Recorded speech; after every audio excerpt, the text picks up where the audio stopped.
사랑의 하나님, 우리 아버지 귀한 시간을 또 구별해 주셨습니다. 하나님의 은혜가 차고 넘칩니다. 감사합니다. 그러나 우리가 하나님의 은혜로 감사할수록 사단은 이 시간을 방해합니다. 그리고 공격하고 우리가 행복한 것을 견딜 수 없어 하는 사단인 줄 압니다. 그 사단의 공격 앞에 저희는 연약할 수밖에 없습니다. 하나님도 아시니 긍휼히 여기셔서 친히 임하시고 지키시고 보호하여 주옵소서. 이 시간을 성령으로만 충만케 하시고 제가 있는 곳뿐 아니라 참여하시는 모든 분들의 시간과 공간 속에, 그리고 그 심령 속에 충만히 임하여 주옵소서. 언제나 들으시고 응답해 주심에 감사하며 예수님 귀하신 성으로 간절히 기도드립니다. 자, 오늘은 해변에서의 부르심입니다. 본문 성경은요, 마태복음 4 장, 마가복음 1 장, 누가복음 5 장입니다. 그래서 415입니다. 415. 그래서 25장 해변에서의 부르심은 415. 이렇게 좀 기억을 해 주시면 좋겠습니다. 이제 우리가 그림을 그려 보겠습니다. 해변에서의 부르심. 이제 눈을 감고 그림을 그려 보면 여러분 모두 다 눈을 한번 감아 보세요. 그리고 해변을 떠올려 보세요. 머릿속에 해변이 떠오릅니다. 그리고 파도가, 바다, 물과 땅의 경계가 이제 명확하게 보입니다. 그리고 그 해변을, 해안선을 따라 예수께서 걷고 계십니다. 발자국이 찍히는 모습까지도 한번 상상을 해 보세요. 그래서 발자국이 하나 둘 찍히면서 예수님이 걷고 계셨고, 그때 바다로부터 배가 한 척이 들어옵니다. 배 한 척이 들어오는데 예수님이 걷고 계시는 쪽으로 배가 들어오는 겁니다. 그러니까 마치 수직 각도가 생기겠죠? 예수님은 앞으로 걷고 예수님의 오른쪽으로 배가 지금 들어오고 있는 겁니다. 그래서 딱 거기서 만나요. 배가 들어와서 정박하는 그 자리에 예수님께서 딱 서시게 되는 그쯤입니다. 머릿속에 그려지죠? 그런데 예수께서 걷고 계실 때 몇몇 사람들이 해변에 있었는데, 그 사람들이 예수님이다.' 그리고서는 예수님께 나아옵니다. 그리고 그 예수님께 뭔가를 질문하고 대화를 합니다. 본문에서는 예수님께서 잠시지만 군중들로부터 좀 떠나서 쉬고 싶으셨다. 그 쉬기를 원하셨다. 이런 기록이 있습니다. 예수님도 이 '군중에서 떠나서 쉬기를 원하시는 이런 마음이 있으셨구나.' 저로서는 굉장히 위로가 되는, 근데 이게요, 군중이 싫어서 좀 떠나 있고 싶었다, 분리돼 있고 싶었다 이런 뜻은 절대 아닐 겁니다. 근데 그 시간이 오래가지 못하죠. 사람들이 와서 질문하고 그렇다고 그것을 거부하고 짜증스럽게 대하시지는 분명히 않으셨겠죠. 그래서 그 사람들을 만나서 대화를 하는데, 사람들이 모여 있다 보니까 사람들이 모여 있는 곳을 더 멀리 있는 사람들이 보고 '뭔데 저렇게 사람들이 모여 있나?' 하고 관심을 갖고 보다 보니까 거기 예수님이 계시거든요. 그 사람들이 자꾸자꾸 모여요. 그래서 인파가 자꾸 늘어나게 된 거예요. 그때 인제 배는 정박이 됐어요. 그리고 그물을 정리하고 있는 중이에요. 근데 사람들이 자꾸자꾸 인제 뭐 야외다 보니까 목소리가 안 들릴 수도 있고, 그래서 가까이 듣고 싶어 가지고 가까이 오다 보니까 밀려서 예수님이 물에 빠질 지경이에요. 그래서 예수님께서 베드로에게, 그물 정리하고 있던 베드로에게 "이 배 좀 빌리자." 해 가지고 예수님께서 그 배 위에 올라타십니다. 그리고 인제 우리가 산상설교는 많이 들어보셨잖아요. 이거는 선상설교예요. 배 위에서 설교를 이제 하시는 거예요. 말씀을, 약간 배가 흔들흔들하겠죠? 흔들흔들하는 그 배 위에 서셔서 그 멀미나지 않으셨을까 싶은데 그렇지 않으셨던 것 같아요. 예수님께서 배에 서셔서 말씀을 전하시는 장면이에요. 그러면 여기에 모여들은 인파들이 보이고, 그리고 예수님이 보이고, 그리고 배가 있고, 그리고 베드로하고 안드레가 있고 또 요한, 야고보도 있겠죠. 고런 장면들이 이제 머릿속에 그려집니다. 그때 해는 떠오르죠. 그 갈릴리 호수에 해가 떠오르고 그 햇살이 호수에 비쳐서 반짝거립니다. 맑은 날씨였던 것 같아요. 그리고 새들이 날아다니고, 공중에는, 그 위에는 누가 있었냐면 천사들이 있었어요. 그 천사들이 그 모습을 바라보고 있는 거예요. 배 위에서 설교하시는 그들의 대장, 그렇게 표현했죠. 그 영광의 대장께서 배 위에서 설교를 하시고 그때 거기 모여 있는 사람들은 다양한 채색 옷을 입지는 못했을 것 같아요. 그러면 대부분 흰색 계열의 옷이었겠죠? 물들이지 않은 옷. 그 사람들이 해변에 모여서 듣고, 그리고 햇살에 반짝거리는 호수의 물결들도 보면서 그 장면을 바라볼 때 천사들의 눈에는 그 모습이 너무나 아름답게 보였다는 거죠. 그렇게 묘사가 돼 있죠, 이 본문에. 그렇게 아름다운 장면을 바라보는 천사들의 얼굴은 환했을 거예요. 아름다운 걸 보면서 인상 쓰고 찌푸리는 사람들은 그렇게 많지는 않을 겁니다. 근데 천사들이기 때문에 더 그랬을 거라고 생각하는데, 그 아름다운 모습을 보면서 표정이 환하게 빛났겠죠. 이것이 이 장면입니다. 이 25 장의 장면이에요. 글자로 보면 그냥 글자로만 지나가지만 그 글 속에 담겨 있는 회화적인 부분을 회화체로 기록된 글 속에서 우리가 그려 보는 거거든요. 그러니까 이런 장면들이 그려지는데 천사들이 그걸 내려다보고 있는 장면까지도 누가 보고 있냐면 화이트인이 보고 있는 거예요. 그래서 과거의 그 장면들을 천사들은 공중에서 보는 건데, 그 천사들보다도 더 위에서 화이트인은 그 장면을 이렇게 내려다보는 것이죠. 하나님께서 계시를 펼쳐 주셨어요, 화이트인에게. 이렇게 보는 겁니다.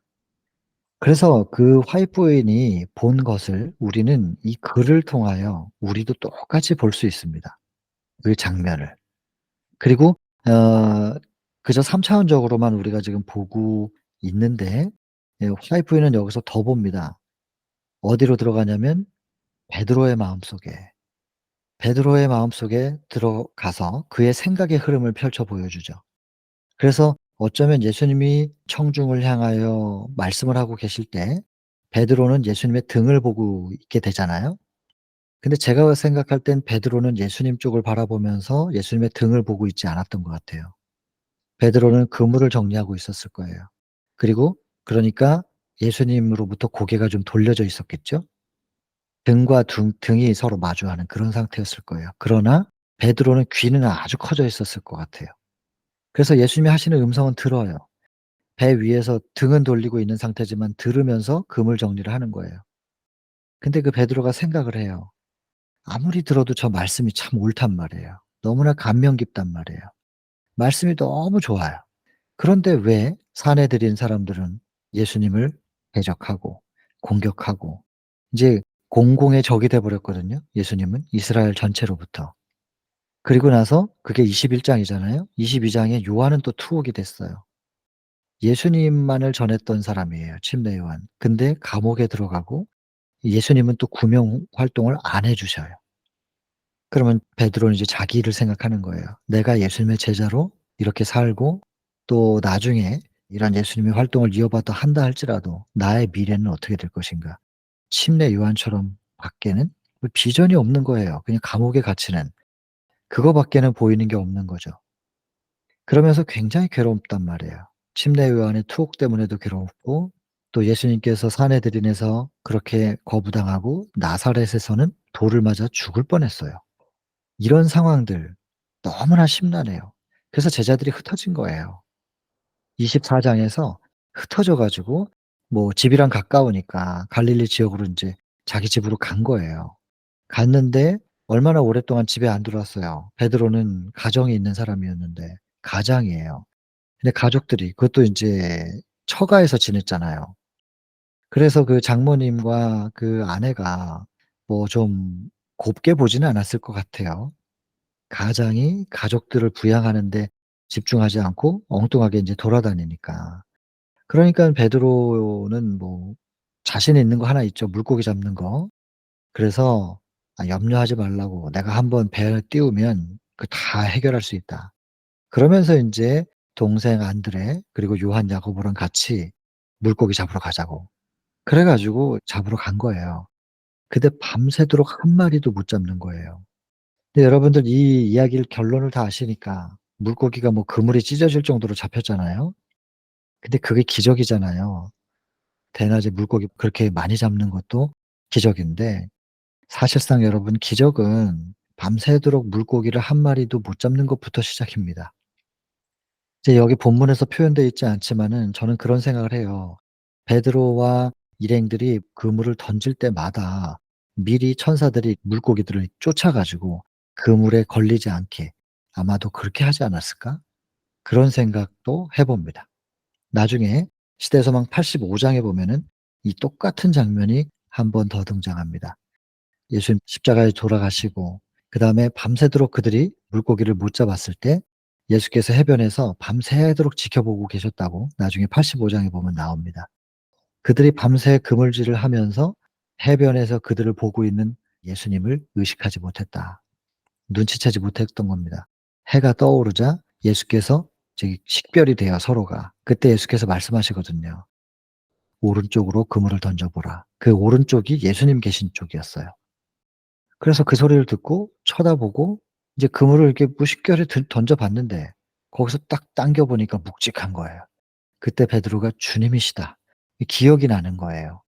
그 85 장에서 25장 이때 처음에 이렇게 부르셨던 그 기억이 나서 "주님이시다." 하면서 보니까 진짜 주님이신 거예요. 그래서 베드로가 바로 그냥 물에 뛰어들어 가지고 헤엄을 쳐서 예수님 곁에 서죠. 이 똑같은 장면인데요.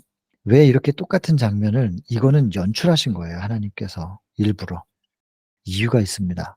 그건 이제 나중에 가서도 보겠지만 아무튼 이 기적 자체는 대낮에 그물을 던져서 물고기가 찢어질 정도로 잡힐 때부터가 기적이 아니라 이미 밤새도록 물고기 한 마리도 못 잡을 때부터 기적입니다.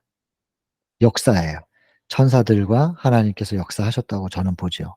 그래서 지금 침례 요한도 잡혀 있고 예수님도 사내들인으로부터 이스라엘 전체에게 공공의 적이 되고 나사렛에서는 예수님의 고향인데 돌을 맞아 죽을 뻔하고 그리고 인제 희망이 없어 가지고 '다시 옛날로 돌아가야 되나.' 그리고 생활이라도 해야 되니까 물고기 잡으러 그거 유일하게 자신이 있는 거니까 했는데 밤새도록 그물질에도 물고기 한 마리도 못 잡은 그 형편에 여러분 상상 한번 해 보세요. 베드로가 얼마나 낙심이 됐을까? 예수님보다 10 살이나 더 많아요. 나이도 많고 가족들도 있고 아마 자녀들도 있지 않았을까 싶습니다. 성경에 기록되어 있지는 않아도. 베드로가 얼마나 낙담이 됐겠는가 말이에요. 여러분 베드로의 생각의 흐름이 쭉 이렇게 우리에게 펼쳐 보여져 있어요. 베드로의 마음속까지도 들여다보고 있는 거예요. 하나님께서 보여주신 거죠. 그러니까 화이트보이는 그것을 다 보고 글로 기록합니다. 그리고 청중들이 말씀을 듣고 어떻게 감사해야 하는지 그 잠깐 묘사하죠. 그리고 예수님의 마음. 예수님은 그 당시에 청중들을 향하여만 말씀을 전하신 것이 아니었다. 그리고 이후에 있을 모든 사람들, 그리스도에게 마음을 열어 놓은 사람들을 향하여 그들을 미래의 역사 속에 있을 사람들, 다양한 사람들을 얘기하죠. 죄에 속박당한 사람들도 당연히 있겠고 그러나 복음 전하는 사람들, 그것 때문에 핍박받는 사람들, 그 다양한 사람들을 향하여 듣는 사람들의 상황과 계층이 다르다 할지라도 예수님이 전하시는 것은 한 단어로 귀결시켰습니다. 소망. 소망을 말씀하고 계셨다. 그래서 본문에 있잖아요. 사단의 일은 낙담시키는 것이고 예수님의 일은 그리스도의 일은 소망을 고취시키는 것이다. 그러니 여러분 양심으로 가책을 받아서 죄책감에 눌리는 것은 그건 절대로 성령께서 주시는 게 아닙니다.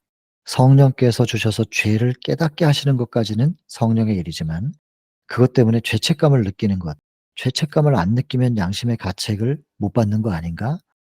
그래서 죄책감을 느끼는 것이 성령의 역사다. 이렇게 생각할 수 있지만 절대로 그렇지 않습니다. 죄에 대한 자각을 하게 하는 것. 그것이 성령의 일이고 그 나의 죄 때문에 돌아가신 예수 그리스도 이런 것 때문에 이런 나 때문에 예수께서 그렇게 큰 희생을 치르신 것인가. 그 사랑에 감격하여 애통할 수는 있어도 절대로 복음은 그 죄의 결과 때문에 죄책감을 느끼고 거기에 짓눌려서 절망하고 낙담하지는 않습니다. 낙담을 주는 것은 사단이 주는 것이고 예수님은 죄인에게나 혹은 의인에게나 모두에게 또 의 때문에 핍박받는 사람에게나 모두에게 소망을 말씀하고 계시다는 거 꼭 기억해 주시면 좋겠습니다. 그래서 예수님의 마음, 무엇을 예수님이 보고 설교하고 계시는가 지금. 그리고 듣는 청중들 그리고 베드로 이런 각각의 사람들의 마음속에 심지어 그 공중에서 내려다보고 있는 천사들의 마음속에 있는 기쁨까지도 다 묘사하고 있는 겁니다. 이것이 이 챕터의 그림입니다. 요렇게 그려 보면 다 그 부분마다 우리에게 주는 메시지들을 여러분들이 떠올릴 수 있고 또 누군가에게도 표현할 수 있습니다. 그래서 일단 요런 그림이 있는데 그다음이 무엇이냐. 그다음에 인제 뭐 일터로 사람들이 나가서 하루 일과를 해야 될 거 아니겠어요? 그래서 군중들을 흩으신 다음에 배를 빌린 값을 반드시 보상하신다는 거예요. 하나님은 반드시 보상하십니다. 보상을 받기 위하여 우리가 뭔가를 하는 건 아니지만 우리를 공짜로 사용하시지는 않으시더라고요. 정말로 그런 분입니다. 그래서 반드시 보상하세요. 그래서 그물을 던져 보라. 깊은 데로 가서 던져 보자고. 그러니까 뭐 갈릴리 호수에 있는 또 호수가 맑았다고 표현되어 있는데 맑은 호수에 요즘 같은 그물도 아니겠죠. 예전에는 그물이 더 잘 보이지 않겠어요? 요즘 같은 그런 소재가 없으니까. 그래서 그 당시에 그물을 던지면 뭐 갈릴리 호수에 물고기들이 눈이 없는 물고기들은 아닐 테니까 그물이 대낮에 쿡 들어오면 이제 다 도망을 가겠죠. 이제 그런데 예수님께서 그 화난데 그물을 던져 보라고 하는 거예요. 그러니까 안 되죠. 베드로의 입장에서 볼 때는 주님은 말씀 잘 전하시고 뭐 병도 잘 고치시고 능력이 있는 분이라는 건 알지만 예수님 직업도 목수시지 않습니까? 내가 전문가인데 물고기 잡는 건 지금은 안 됩니다. 그런데다가 어젯밤에는 또 밤새도록 물고기를 한 마리도 못 잡았기 때문에 요즘 물고기들이 어디 이사 갔는지 지금 안 잡힌다고. 근데 예수님께서 그냥 그물을 내리라 하시고 가만히 쳐다보고 계시는 거예요. "안 되는데."라고 인제 베드로가 말하다가도 뭐라고 하냐면 "밤새 그물질했는데 물고기 한 마리도 잡지 못했지만 말씀에 의지하여 그물을 내리리이다." 그러잖아요. 이게 누가복음 5장 5절 말씀이에요. 성경에는 그렇게 기록돼 있어요. 근데 이 시대의 소망이 참 저는 너무 감사한 거예요, 이런 빛이 있다는 게. 시대의 소망은 그 누가복음 5장 5 절에 말씀에 의지하여 말씀을 믿고 내려 보겠습니다. 한 마리도 못 잡았지만 그리고 안 잡힐 거지만 말씀을 믿고 그냥 한번 하라고 하시니 말도 안 되는 일을 시키는 건데 그것을 순종하는 거예요 지금. 근데 "믿음으로 순종하겠습니다." 이렇게 표현하거든요 성경에는. 그런데 시대의 소망은 그 부분을 부연 설명을 하나 붙입니다. 그 제자들은 예수님을 사랑하는 마음으로 말도 안 되는 일을 하라고 하시는 그 예수님의 말씀에 대하여 예수님을 사랑하는 마음으로 그물을 내리는 행위에 순종을 하였다고 기록이 돼 있는 것입니다. 그러니 여러분 믿음은 곧 사랑인 것입니다. 믿음으로 순종이 되지요. 되는데 믿음으로 말미암아 순종해서 의가 이루어진다. 이게 맞는 얘기인데 여러분 믿는다고 하는 것은 곧 사랑한다는 것입니다. 믿음은 영접이고 그분과 내가 동거하는 것이고 내 마음속에 영접하여 그분과 동거 같이 살고 싶은 마음 그것이 사랑이 아니에요? 사랑하지도 않는데 뭐 이성을 내 방에 들여 가지고 계속 같이 살 수 있어요? 그게 얼마나 불편하겠어요. 사랑하니까 한 공간에서 같이 사는 거 아니에요. 영접, 믿음 그것은 곧 사랑입니다. 결국 이게 무엇이냐? 믿음이라고 하는 것은 하나님과의 사랑의 관계 이렇게 이해해야 되겠죠. 그래서 여기에서 또 관계가 등장합니다. 저는 이 복음을 관계 중심으로 봐야 된다고 생각합니다. 하나님과 우리가 어떤 관계냐. 예수님이 시험 받을 때도 사단이 "네가 하나님의 아들이라면" 이러면서 관계에 대한 질문을 했어요. 하나님은 우리에게 끊임없이 사랑의 관계를 말씀하고 계시는데 우리가 그것을 어떻게 인식하는가. 그냥 하나님을 생각하면 좀 어려운 분. 신이니까 어렵죠. 어렵고 막 늘 이렇게 부복해서 있어야만 될 것 같고 우리가 사용하는 단어, 표현 방식도 달라야 될 것 같고 그러면 굉장히 좀 어렵지 않아요? 친근하게 느껴지지 않고. 여러분 이거는 우리가 선택해야 될 부분일 거예요. 관계. 이 부분 잘 생각해 보시기 바랍니다. 예수님은 언제나 소망을 말씀하시는 분이고 낙담을 주는 것이 사단의 일입니다. 예수님의 그리스도의 일은 소망이고 꼭 기억하셔서 이 소망을 말씀하시고 내가 뭘 잘했을 때뿐만 아니라 잘못했을 때도 여전히 소망을 말씀하시는 다시 일어서라고 손을 내밀고 계시는 괜찮다고 말씀하시는 다시 일어서기만 한다면, 내가 내민 손을 잡아주기만 한다면 괜찮다고 말씀하시는 그분 안에서 소망을 좀 잃어버리지 말기를 바랍니다. 관계입니다. 내가 말씀을 의지하여 믿음으로 그물을 내리겠습니다. 성경에는 이렇게 기록되어 있고, 이것에 좀 더 범위를 확장시켜서 시대 소망은 사랑하는 마음으로 그물을 내리는 그 말도 안 되는 요구를 행위로 순종을 하는 겁니다. 사랑하기 때문에 순종이 되는 겁니다. 말도 안 되는데, 어차피 안 되는 거, 지금 그물도 다 정리해 놨는데, 귀찮은데, 배도 고픈데, 밤새도록 일해가지고, 아침도 먹어야 되고, 싫은데, 말도 안 되는 걸 또 하라는 거예요. 그물을 다시 내려보라는 거예요. 그러나 사랑하니까 순종이 되는 거예요. 믿음으로 순종하는 거이지만, 그 믿음이 영접이라는 단어로 달리 표현한다면, 표현하는 단어를 뜻은 똑같은데 그 단어를 바꿔본다면 내 안에 모셔드리는, 왜냐하면 사랑하니까. 그리고 모셔드려서 사랑이 점점 더 깊어지기도 하겠죠. 예수님을 영접하고 그 다음에 점점 더 그 사랑은 깊어져 가는 거겠죠.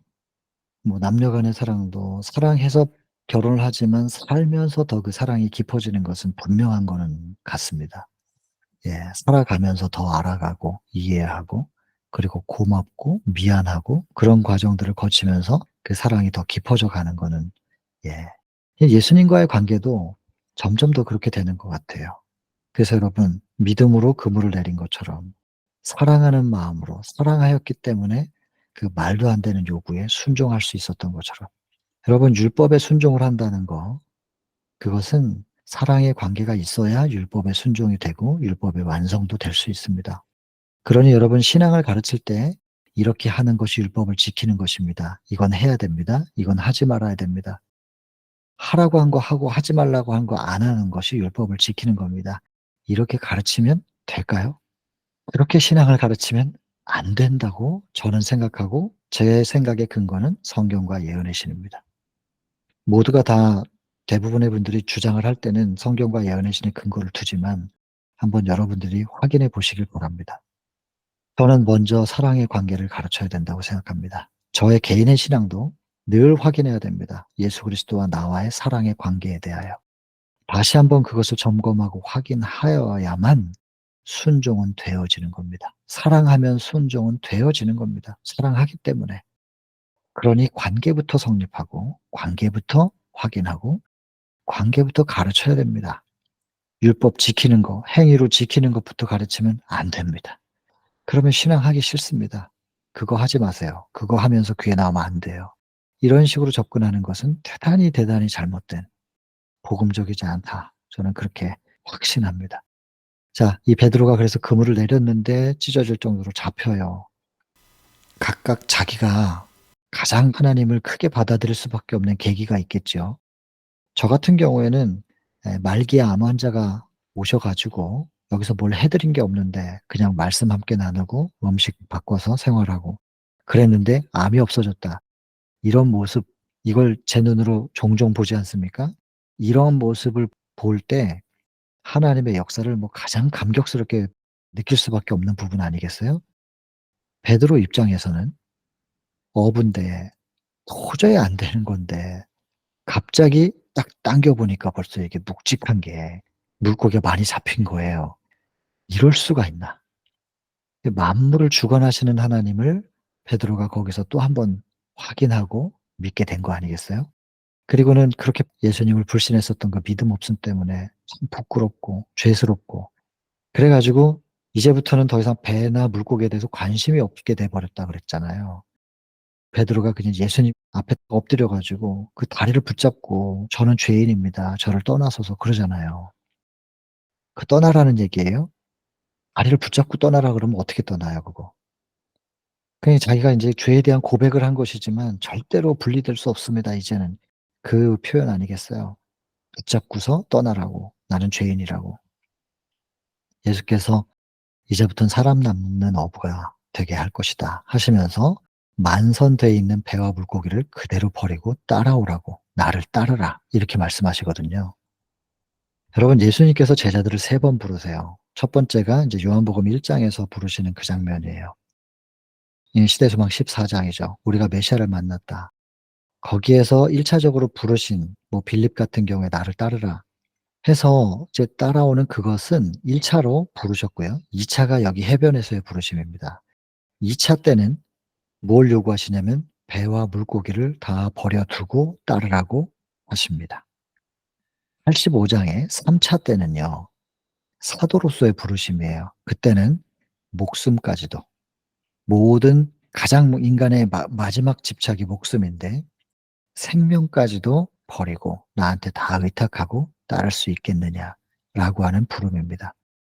그래서 굳이 구분을 짓는다면 첫 번째는 그리스도 교인이죠. 그 당시에 다 유대교도들인데 유대교인들이었던 사람들을 그리스도교로 초청하는 첫 번째 부르심. 두 번째는 물고기와 그 배를 버리고 직장이나 이런 걸 다 버리고 시간에 대한 헌신을 요구하시는 제자로서의 부르심. 그리고는 제자 교육을 계속 이제부터 시작해요. 그래서 이 본문 25 장에 지금부터는 계속 뭐냐면 훈련, 교육 이런 부분들이에요. 계속 반복되는 단어가 뭐예요? 훈련, 교육, 그리고 헌신. 헌신된 마음. 내가 마음을 열고 나를 하나님께 맡겨 드린 마음, 헌신된 거, 드리는 거, 바치는 거. 계속 그 단어가 반복이잖아요. 그렇게만 해 주면 예수님께서 교육하고 훈련해서 사람들을 어떻게 개발시킬 것인가. 그들의 묻혀 있었던 예수님을 접촉하지 못했으면 개발되지 않았을 잠재적인 능력을 이제 끌어올리시는 그 모습이죠. 그게 나머지 부분을 다 채웁니다, 본문에서. 그래서 이렇게 훈련받을 수 있고 이렇게 교육받을 수 있고 이런 그의 교육을 받으면 이렇게 성장할 수 있다. 이렇게 달라질 수 있다. 세상이 무지하다고 별 가치 없다고 생각했던 사람들이 이렇게 달라질 수 있다. 그 얘기가 본문 이제 나머지 부분에서 다 채웁니다. 다만 조건이 있어요. 조건이 뭐냐면 내가 맡겨 드렸을 때 내가 주께 나를 주장하시라고 나를 개발해도 되고 나를 훈련시켜도 된다고 맡겨 드리기만 한다면 이렇게 예수께서 하셔 가지고 결과는 이렇게 될 거야. 그 말씀하시고 이 챕터는 끝나는 거예요. 그래서 두 번째 부르심에서는 제자로서의 부르심이에요. 세 번째는 85 장에서 나중에 배우게 되겠지만 그때는 사도로서의 부르심. 목숨까지도 다 헌신할 수 있겠느냐 그겁니다. 그래서 이 해변에서의 부르심 이 챕터는 요렇게 그림들이 그려집니다.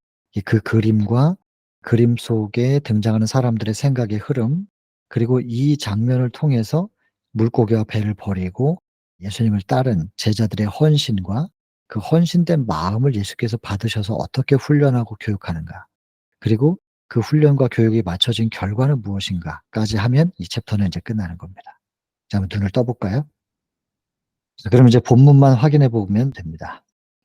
갈릴리 바닷가고 제자들이 있고 밤새도록 수고한 그리고 예수님이 계시고 군중을 떠나서 쉬기를 원하신 예수님 그리고 배에 오르시고 다 아까 했던 말들이니까요.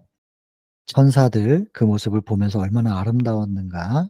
대장께서 그 파도에 흔들리고 뭐 선포하시고 늘 자연에서 이렇게 말씀하시는 예수님 어떤 뭐 좋은 장소에서 음향이 잘 갖춰지는 곳 그런 데서 하시지 않고 이렇게 자연 속에서 그러면서 오히려 이 자연에서 흔히 사람들이 보고 늘 생활하고 일상에서 만나지는 그런 장면들 속에서 설교하시면서 당신의 말씀들을 거기에다가 인제 걸어 놓으신 거죠.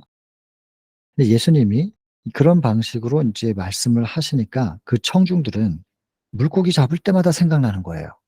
금을 던질 때마다 생각나는 거고 예수님께서 말씀하셨던 거, 예수님께서 보여주셨던 것이 그냥 일상에서 자꾸 생각이 나는 거예요. 그리고 뭐 양들만 봐도 생각이 나고 목자를 봐도 생각나고 그렇지 않겠어요? 밀만 봐도 밀 수확할 때가 되면 또 뭔가가 떠오르는 거예요. 예수님께서 하신 말씀들이 자꾸 떠오르는. 왜냐하면 자연 속에서 설교하시면서 자연에서 보이는 흔한 사물들 눈에 보이는 것들을 활용해서 말씀의 재료로 쓰셨기 때문에 볼 때마다 그것이 하나의 예수님의 말씀을 기억나게 해 주는 하나의 표적이 되는 거죠. 그래서 여기 표현 여기 보면 실물들을 제공하였다. 이 표현이에요. 실물. 실제로 눈에 보이는 것들에 예수님께서 말씀을 다 걸어 놓으신 듯한 그래서 사람들이 그걸 볼 때마다 예수님이 무슨 말씀을 하셨었는지를 떠오르게 만드는 이거 뭐 아주 고도로 발달된 설교법이라고 볼 수 있겠습니다. 이런 예수님의 설교법을 우린 그냥 따라서 흉내 내는 거죠. 우리는 뭐 창조가 안 되는 사람들이니까 그냥 예수님이 보여주신 바대로 우리가 따라해 보는 건데 너무너무 효과적인 방법이라고 생각합니다. 자, 그래서 군중들의 수는 점점점 늘어나요. 그리고 예수님은 그들만을 위해서 하신 게 아니고 다른 청중, 여러분 이 게네사렛은 갈릴리 안의 한 도시입니다. 그래서 갈릴리가 게네사렛보다는 좀 더 큰 범위라고 볼 수 있는데 그냥 같은 지역이라고 보시면 됩니다. 그리고 그 해변에서 말씀하실 때는 모여 있는 군중 외에도 다른 청중들을 염두에 두고 계셨다. 종말까지 인간의 마음에 종말까지 존재하게 될 모든 사람들의 마음, 그 마음의 마음을 살피시고 화평을 말하여 주는 음성, 그런 말씀이셨습니다. 그리고 설교를 마치신 후에 이제 보상하셔야 되잖아요.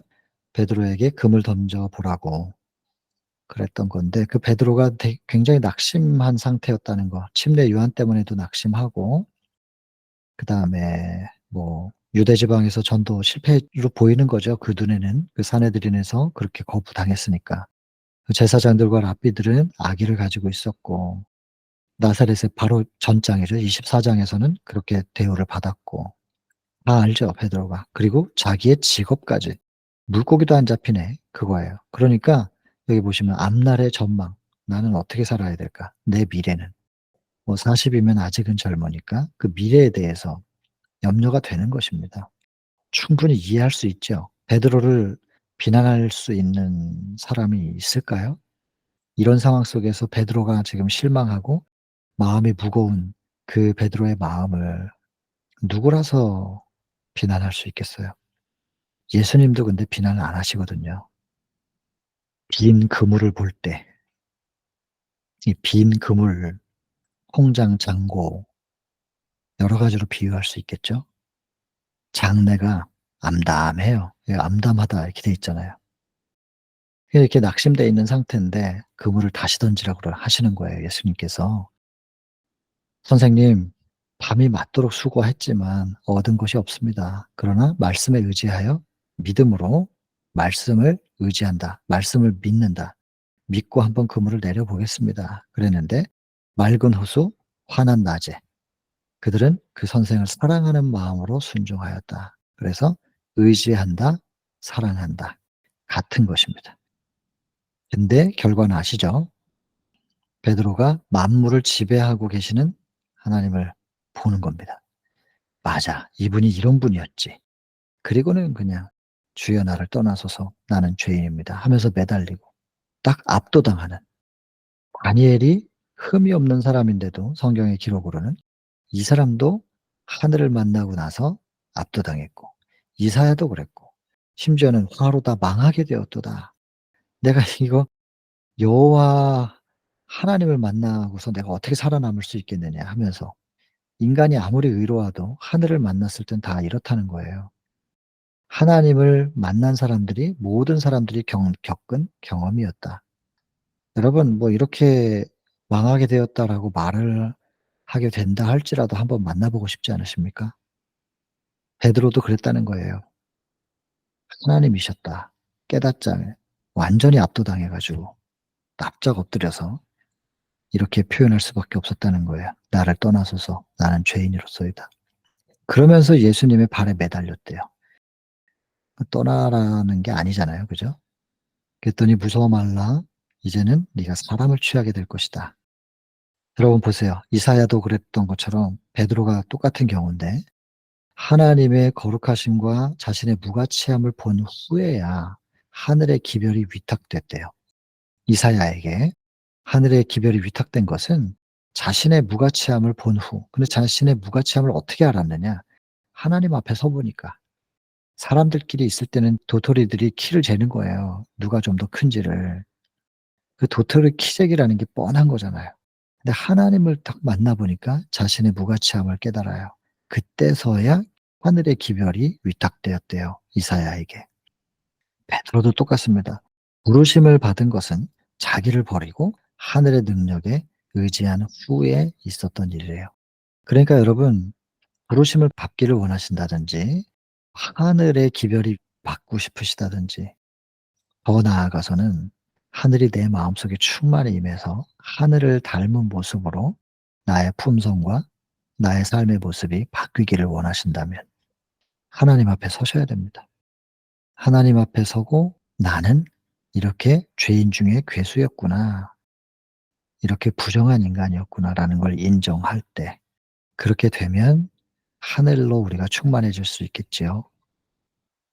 자꾸 가 봐야 돼요. 하나님 앞에 가 봐야 거울이랑 가까워져야 자기 모습이 비춰지는 거지, 거울이랑 멀리 있는 사람일수록 자기가 깨끗하다고 생각해요.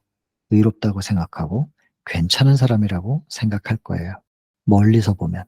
가까이 가서 보면 흠투성인데 예수님과 가까우냐 머냐 스스로 한번 판단해 보세요. '나는 예수님과 가까운 사람이다. 나는 꽤 괜찮은 사람이야.' 이런 생각이 든다면 예수님이랑 좀 멀리 계신 걸 수도 있겠습니다. 아무튼 여러분, 어떨 때 쓰임을 받았는가, 하늘의 통로로서 역할을 했는가, 이사야, 베드로 언급을 합니다. 베드로가 인제 드디어 자기의 무가치함을 본 거지요. 근데 아직까지는 제자들 중에서 아무도 예수님과 여기 보면 온전한 연합이 안 이루어진 상태였대요. 그 양쪽을 다 붙잡고 있는 그런 상태였겠지요. 그러다가 인제 침례 요한이 투옥되니까 인제 대단히 실망하고 다시 한쪽을 놓고 한쪽으로 간 게 인제 물고기 잡으러 간 거예요. 그랬던 건데 예수님께서 이런 사건이 딱 펼쳐지고 나서 "나를 따라오라. 사람 낚는 어부 되게 할 것이다." 했을 때 그들이 싹 버립니다. 근데 왜냐하면 그들은 뭘 봤기 때문에 보증을 봤거든요. 예수께서 버리라면 버릴 수도 있다. 왜냐하면 이걸 버려도 더 큰 것을 주실 수 있는 분, 만물을 주관하실 수 있는 분이기 때문에 저분을 따르면 이까짓 거는 버려도 그만이지 뭐. 이렇게 충분히 생각이 되는 거죠 뭐.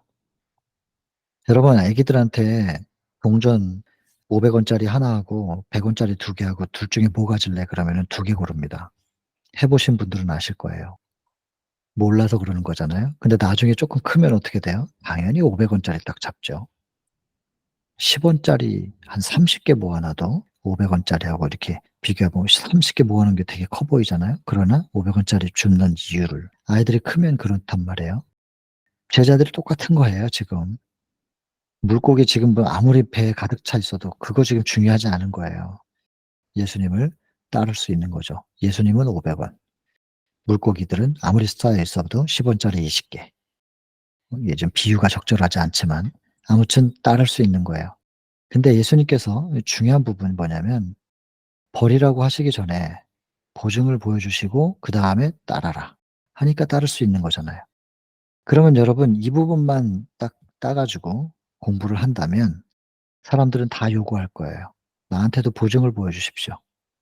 보증만 보여주면 보증하신다면 네 따르겠습니다. 뭐든지 다 하겠습니다. 보여주십시오. 근데 안 보여주시지 않습니까? 이렇게 불평할 수도 있지요. 제가 여러분들의 얼굴이 안 보이지만 지금 스스로도 모르게 미소 짓는 분들이 계실 수도 있어요. 이런 기도 해 보시지 않았어요? 좀 보여 달라고, 보여주면 따르겠다고. 여러분 제자들이 이 보증을 어떻게 봤어요? 어떻게 봤냐면요. 말씀에 의지하여 그물을 내리니까. 그때 보증을 본 거잖아요. 사랑하는 마음으로 순종하니까 보증을 본 거잖아요. 말씀에 의지해서 그물을 내려본 경험이 없는 사람이 사랑하는 마음으로 그물을 내리라는 대낮에 이 환한 낮에 여기 그물 내리라는 이 말도 안 되는 요구에 순종해 본 경험이 없는 사람이 이 보증을 요구하면 되겠어요, 안 되겠어요? 못 봐요, 여러분. 사랑하는 관계, 믿음의 관계 그게 먼저예요. 관계가 먼저예요. 그게 먼저고 사랑하면 순종이 돼요. 말도 안 되는 걸 요구하셔도 돼요. 그걸 했더니 결과가 상상할 수 없는 결과가 나타나요. 도저히 예측할 수 없었던 그것을 통하여 우리는 보증을 보는 거예요. 여러분 보증을 요구하기를 원하신다면 원해도 돼요. 이거 요구하셔도 돼요. 그러나 이거 요구하기를 원하신다면 관계 확인하시고 아무리 말도 안 되는 거라도 사랑하는 마음으로 한번 따라 보시는 거예요. 그러면 결과는 상상을 초월할 것입니다. 그래서 제가 여기 적었습니다. 따르라고 하시기 전에 책임지신다는 보여증을 보여주셨다. 아무 걱정하지 말자. 선교의 재정도 이거 옛날에 적어 놨나 봐요, 제가 이거를. "그저 충실하라." 저 자신에게 인제 적은 거겠죠. 그런데 단 보증도 믿음과 사랑으로 순종할 때 받을 수 있는 것이다. 여러분 꼭 한번 이거 해 보시기 바랍니다. 믿음과 사랑으로 순종. 말도 안 되는 걸 요구해도 따라 볼 때 이 보증을 확인하시게 될 겁니다. 그리고 물고기를 잡는 걸 통하여 예수님은 보상하신 분입니다. 보상, 보상. 이번 챕터에서는 이제 보증, 보상 요런 단어들이 반복되는데 지난 시간에는 보호라는 단어가 반복이 됐었습니다. 반복되는 그 단어들은 중요한 단어입니다. 뭐 뻔하잖아요. 반복되는 건 중요하니까 반복하는 거니까.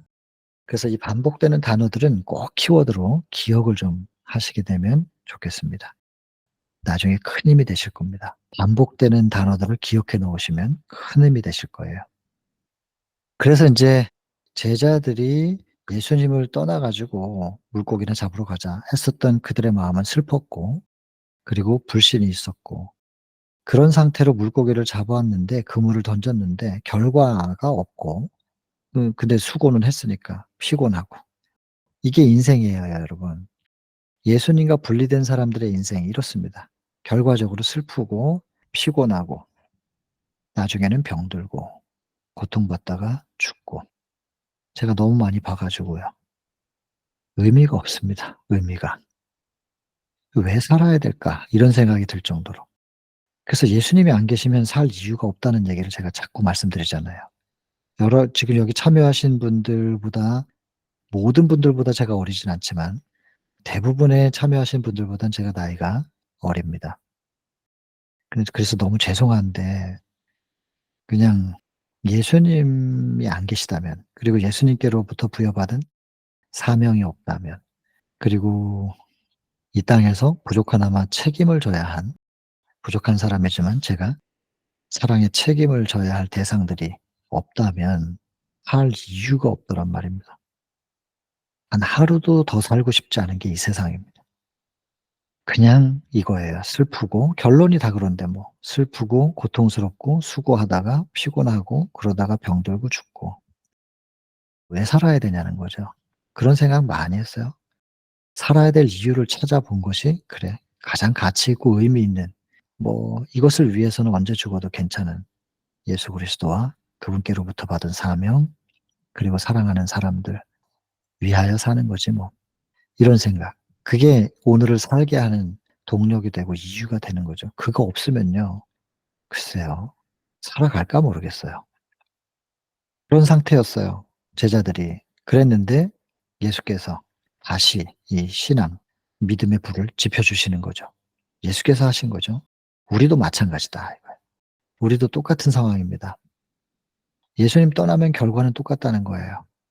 그래서 예수님을 떠나면 사단이 우리를 통하여 일을 하는데 그게 뭐냐면 낙담이에요. 그리스도의 일은 소망이고. 정반대 아니겠어요?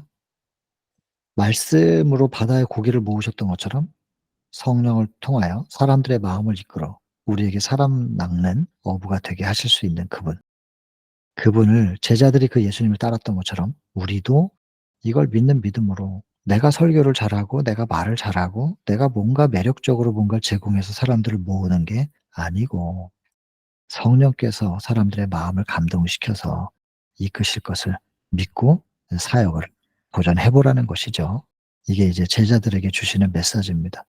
그래서 이 메시지가 특별히 목회자 또 사역자들에게만 적용될 거라고 생각하지는 마시길 바랍니다. 모든 사람들, 그리스도의 모든 제자들은 하나님 나라의 선교사로 거듭나야 된다.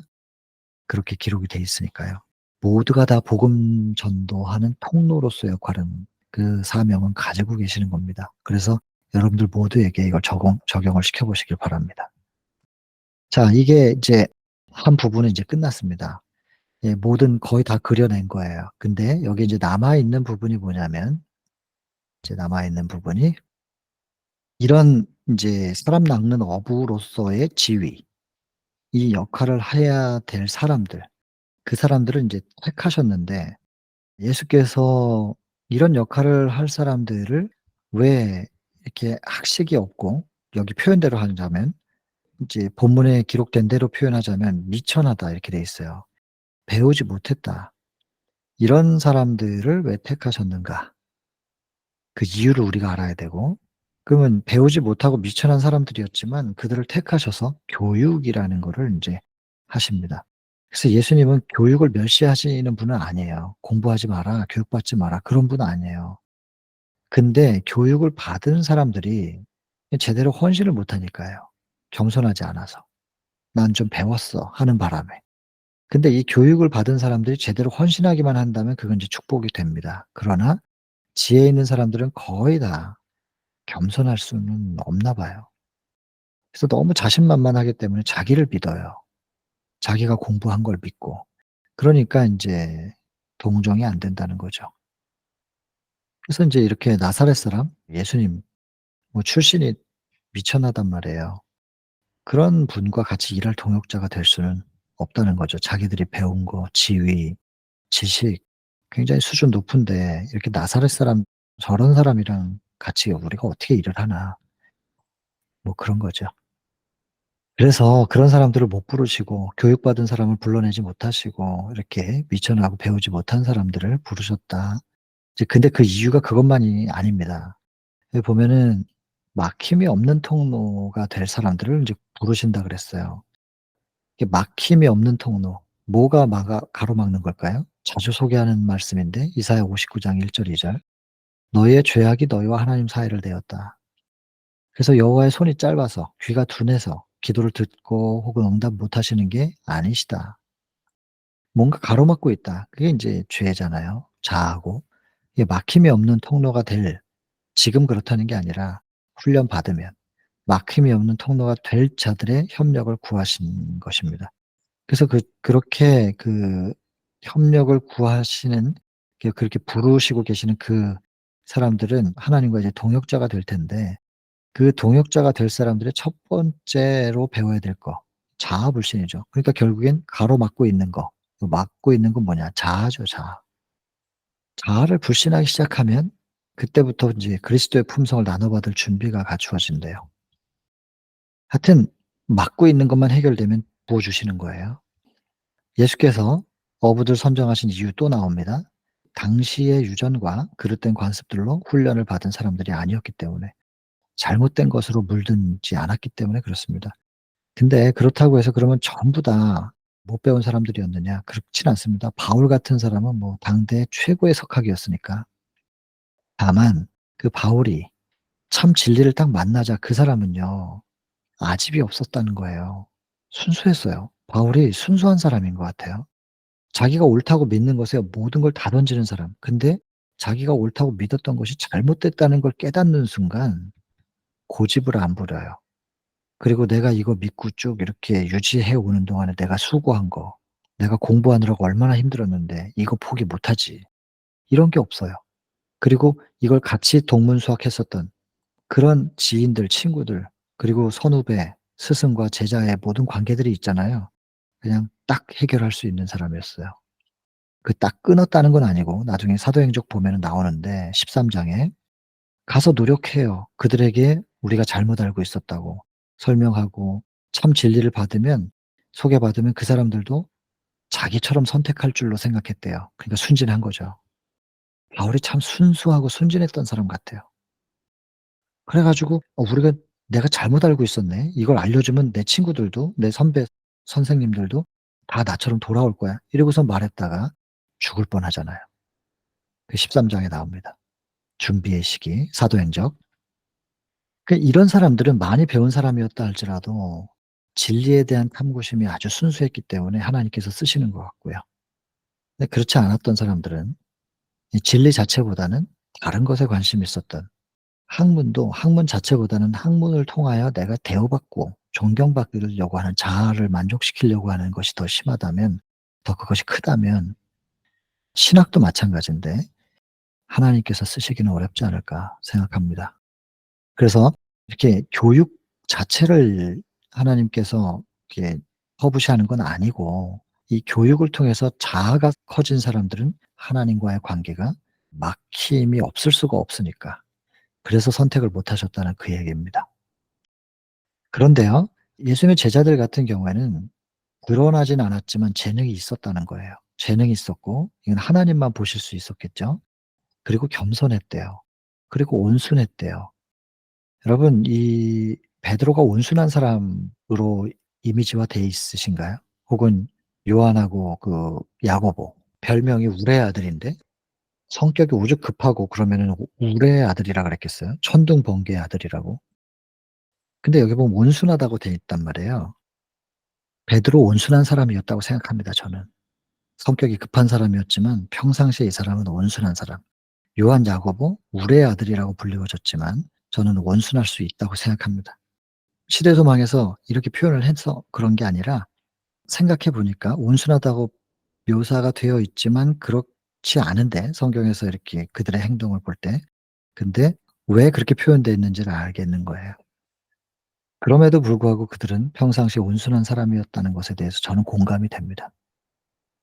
이런 사람들을 말입니다. 근데 아무도 이렇게 생각 안 해요. 재능이 있다고 생각하지 않고 온순하다고 생각하지도 않아요.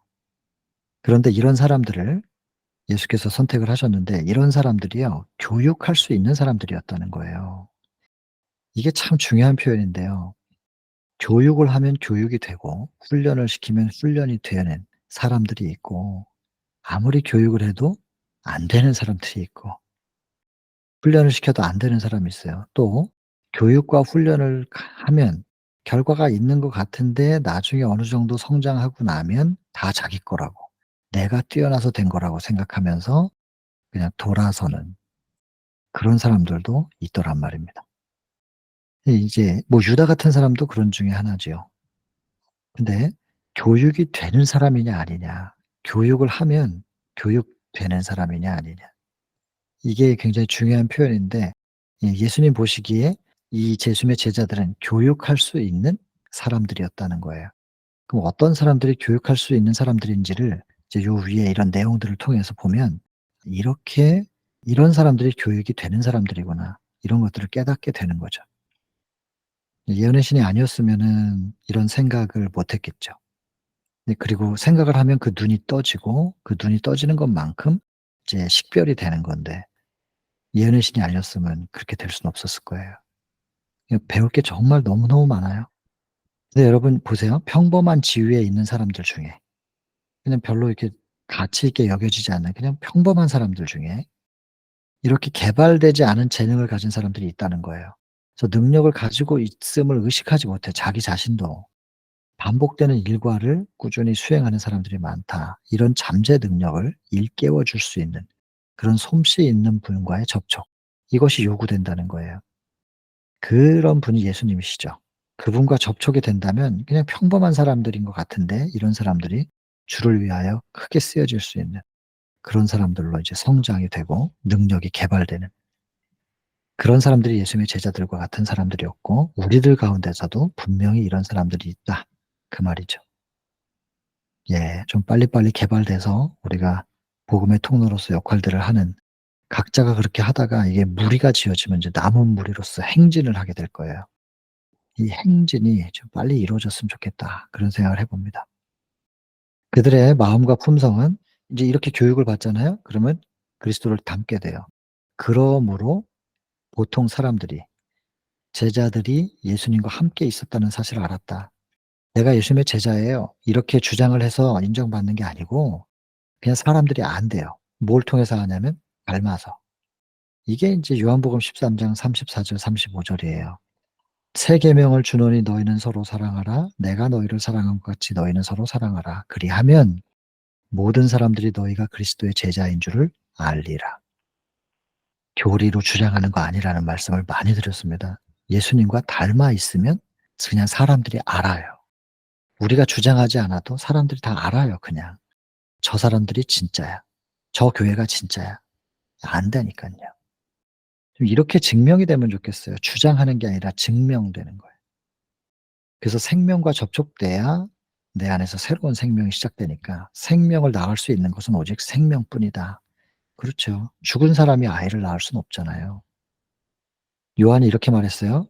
특히 사랑하신 이런 표현들 좀 오해하지 마시기 바랍니다. 나중에 다 나오는데 예수님이 특별히 요한을 사랑한 게 아니라 요한이 예수님과 특별히 가까이 있었어요. 제일 나이가 어렸고 막내, 예수님 품속에 있는 사람이었다고 그렇게 표현하거든요. 그냥 예수님 그러면서 늘 팔짱 끼고 따라다닌 것 같아요. 그리고 예수님께 자기가 더 부침성 있게 간 거예요, 제자 요한이. 그래서 예수님의 모든 말씀을 거의 다 듣죠. 그래 놓고선 마태, 마가, 누가가 인제 딱 인제 쓰여졌잖아요, 그 책이. 쓰여지고 나서 요한이 보니까 마태, 마가, 누가가 놓친 게 많은 거예요. 자기는 더 많은 걸 듣고 있는데. 그래서 요한복음 썼죠. 그 요한복음에 있는 내용들이 마태, 마가, 누가에 없는 내용이 상당히 많거든요. 정말 많이 들은 사람이에요, 예수님께로부터. 그래서 이건 예수님이 요한을 편애하신 게 아니라 요한이 예수님과의 거리를 좁힌 거예요. 그냥 예수님과 가까이 있고 싶었던 거예요. 그래서 이런 표현들이 몇몇 종종 나오는데 이건 예수님이 편애하실 수 있는 분이 아니라는 것은 좀 정정을 해 드려야 될 것 같습니다. 그 요한이 뭐라고 하냐면 생명이 나타나셔 가지고 생명이신 분이 나타나셔서 우리에게 생명을 공급하셨다는 얘기예요. 그래서 그의 충만한 데서 받으니 은혜 위에 은혜로라. 가르침을 잘 받고 순종하는 모든 사람, 그러니까는 이게 그 당시에 예수님의 제자들뿐만 아니라 오늘날에도 가르침을 받을 수 있는 사람들, 그리고 이것이 진리다 하면 사랑함으로 순종할 수 있는 사람들, 예수님께서 그런 사람들을 어떻게 바꾸실 수 있는가? 그분께서 어떤 일을 행하여 주실 수 있는지에 대한 증언이다.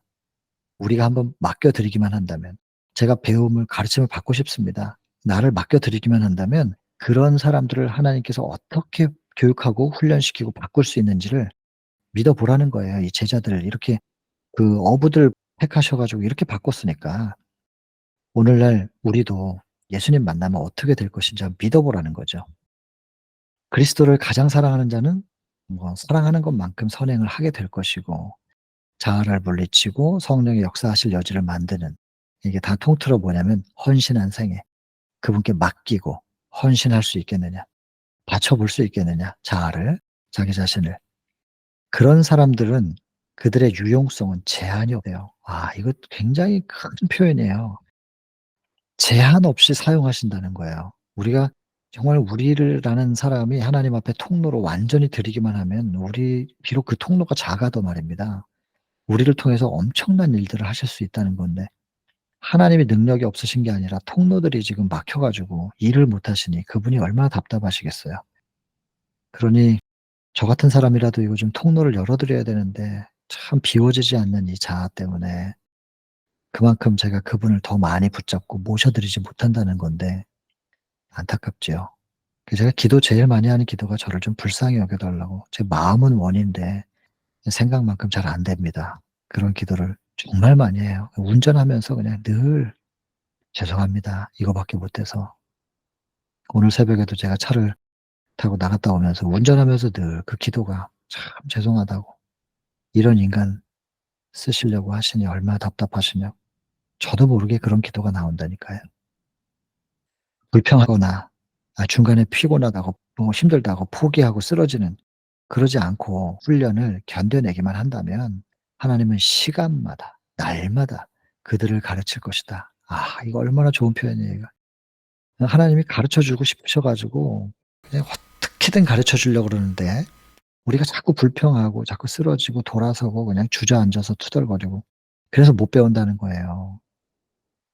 만일 하나님의 백성들이 장애물을 제거해 버린다면 하나님은 그들을 통로로 쓰셔서 구원의 물을 부어 주실 것이다. 그렇게만 되면 지금 한 명밖에 없는 곳에 100 명의 그리스도의 교육자들이 될 것이다. 이런 일들이 일어나야 되는데 여기 또 나오잖아요. 자신을 바칠 때 헌신, 바침, 뭐 계속 똑같은 의미의 표현만 다를 뿐이지, 이렇게 하면 교육하신다는 것이고 성령께서 교육을 하시면 활기를 얻는 것이고, 또 여기 또 나오네요. 바친 마음, 남김없이 바친 마음. 계속 반복이죠. 끊임없는 헌신 또 나오지요. 이런 모든 과정들은 그분께 드리면 외면하실 수 없는 분께서 그걸 받으셔 가지고 딱 그분이 우리를 붙잡으시면 이제 관계가 성립이 되는 거예요. 밀접한 관계가 확립이 되고, 그러면 우리가 얻는 축복 중에 제일 큰 거, 그분을 닮게 되는. 그분이 우리 안에 들어오셔서 우리를 딱 인제 제어하시면, 우리 본성 덮으시면 그분으로 우리가 물들어감으로 우리는 그분을 닮게 된다. 그분과 그렇게 연결되면 우리가 넓은 견해나 식별력도 예민해지고 판단력도 균형지게 될 것이고 활력도 없고 뭐 그런 거죠. 쭉 그렇게 결과들이 어떻게 나타나는지. 그래서 결국에는 높은 교육을 받은 사람들이 처음에는 우리 같은 사람들을 별 볼 일 없다고 생각을 했었던 건데 나중에는 그렇게 교육받은 사람들을 통하여 그 그리스도인들의 겸손한 생애에서 이 높은 교육을 받은 사람들이 우리를 통해서 배우게 되는 결국에 그렇게 될 거라는 것이죠. 그 사람들이 인제 배운 사람들이 뭐라 그러냐면 "아이 저 사람은 배운 것도 없는 사람 같은데 이렇게 말하는 사람은 없었다." 놀라워하는 그 세상을 놀라게 깜짝 놀라게 해줄 거야. 약속이에요. "너 자신을 별 볼 일 없다고 생각하지 말고 나한테 맡겨 주겠니?" 이렇게 결론이 여기 기록은 안 돼 있지만 한 줄 더 쓰고 싶습니다. 하나님께서 우리를 그렇게 부르시고 계시는 거죠. 25장 해변에서 부르심. 여러분 우리를 부르고 계십니다. 있는 자리에서 하나님 앞에 바쳐 드릴 뭔가가 분명히 다 있으실 거예요. 여러분들 속에 뭔가를 하나님 앞에 드리시게 되길 바랍니다. 요리 잘하시는 분은 그거 재능으로 드리시고 찾다 찾다 아무것도 없다? 화장실 청소하는 거라도 드리시면 하나님께서 그걸 활용하셔 가지고 무엇을 해내실지는 한번 해 보시면 알리렵니다. 부르시고 계신 그분의 음성에 반응하셔서 뭐든지 맞춰 드릴 수 있는 헌신할 수 있게 되는 우리가 모두였으면 좋겠습니다. 오늘 챕터는 이걸로 마치겠습니다.